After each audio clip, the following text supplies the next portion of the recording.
Ah, what's up mga guys? Nagbabarkads, muling nagbabalik. Itong may bago naman tayong repair cellphone.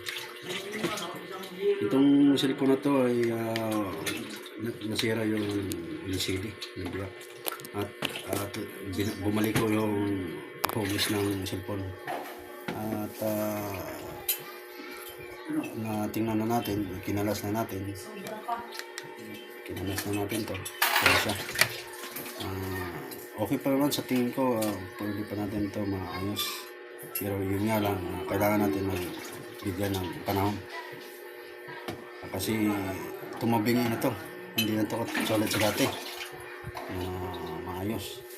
Ito na siya. Tabingi.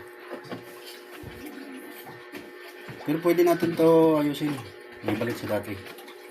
Bilan natin ng LCD. Hanggang dito lang muna mga ka-troops. At sa sunod at muli akong magbibideo para sa sunod na ibibideo ko na maayos na to. Hanggang dito lang muna.